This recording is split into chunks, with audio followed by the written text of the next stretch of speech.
perjalanan kita bermaksiat itu masih diperbolehkan. Contoh, kita tujuan perjalanannya ke Surabaya hanya ingin berjualan, misal. Cuma saya misal dari Sampang ke Surabaya, di pertengahan di Bangkalan semisal saya berhenti lihat lihat orkes gitu, atau naudzubillah minum khamr dan semacamnya, maka tetap diperbolehkan karena tujuannya tetap bukan maksiat gitu. Wa ilmuhu, dan syarat yang ketiga, orang yang melakukan perjalanan tersebut harus tahu bahwa qashar itu diperbolehkan. Jadi kalau ada orang tidak tahu bahwa qashar itu diperbolehkan oleh syariat, terus dia melakukan qashar dengan mengikuti orang lain semisal, maka sholatnya tidak sah, sholat qasharnya tidak sah. Wa niyatuhu iyahu, dan harus berniat qashar ketika takbiratul ihram, ya kan. Jadi ketika takbiratul ihram, orang yang melakukan perjalanan apabila ingin mengqashar salat, maka harus berniat qashar ketika takbiratul ihram. Berniat qashar itu ya gampang lah, tinggal niat qashar ataupun niat sholat safar sana, atau niat sholat 4 rakaat di jam sama. Intinya harus berniat qashar au ma fi ma'nahu sama. Terus wadawa musafari ila tamami sholatih, dan harus orang tersebut tetap berstatus musafir sampai sempurnanya sholat yang dilakukan atau sholat qashar yang dilakukan. Jadi kalau semisal sebelum sholat tersebut selesai ternyata dia tidak berstatus musafir, maka sholat qasharnya tidak sah. Artinya harus diteruskan sampai 4 rakaat. Contohnya yang tidak berstatus musafir sampai selesai, semisal saya sholat duhur di qashar menjadi 2 rakaat. Setelah dapat 1 rakaat, di dalam hati saya niat untuk mukim. Saya niat mukim di sini semisal, maka orang tersebut sudah tidak berstatus musafir sehingga orang tersebut tidak diperbolehkan untuk qashar.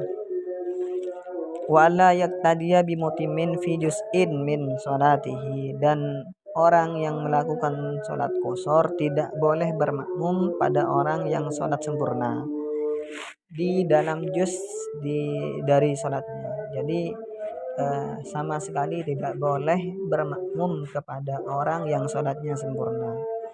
Jadi apabila kita bermakmum kepada orang yang sholatnya sempurna, maka kita tidak diperbolehkan qashar.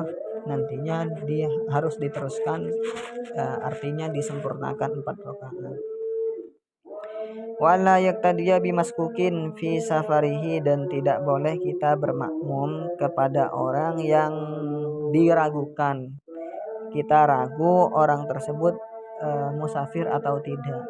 Misal kita melakukan perjalanan di tengah, misalkan saya sendiri dari Sampang mau ke Surabaya, terus di Bilega saya berhenti di masjid, saya sholat qashar, terus ada orang di depan saya ragu apakah orang ini juga melakukan perjalanan atau bukan, maka kita tidak diperbolehkan bermakmum kepada orang tersebut.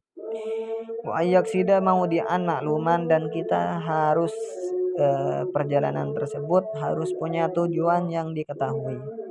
Jadi kalau ada orang melakukan perjalanan yang tujuannya tidak diketahui, semisal ada orang yang memang tidak mempunyai tujuan, tapi orang tersebut melakukan perjalanan tidak mempunyai tujuan, atau orang bingung, atau orang yang memang melakukan perjalanan tanpa adanya tujuan tertentu, maka tidak diperbolehkan untuk melakukan sholat qashar.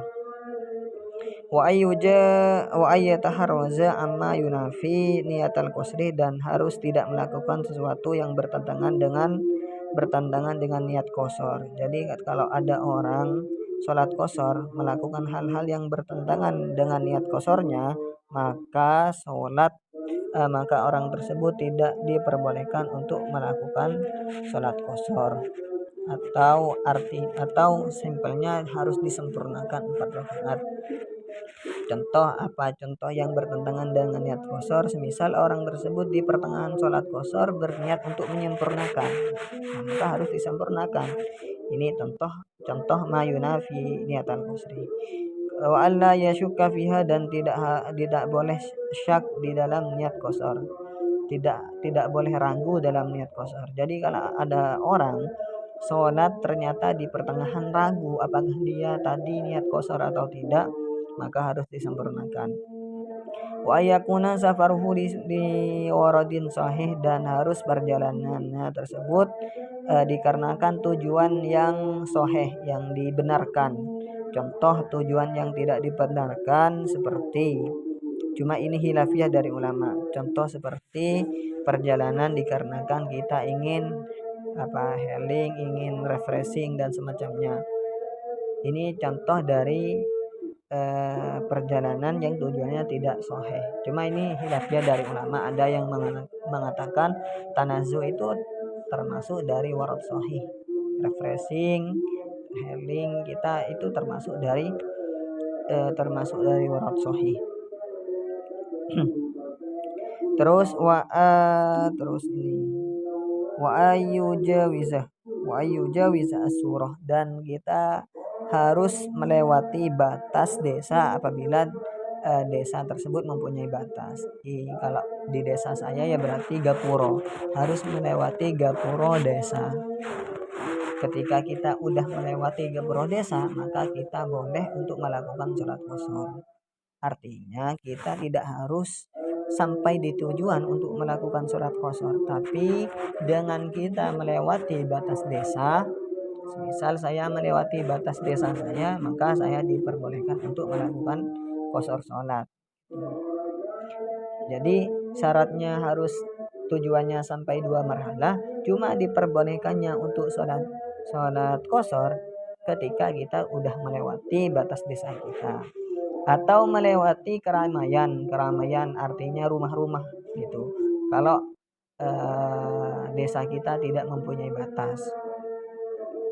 Mungkin cukup apa yang saya sampaikan pada malam hari ini. Kurang lebihnya saya mohon maaf apabila terdapat penjelasan yang sulit difahami atau kurang jelas.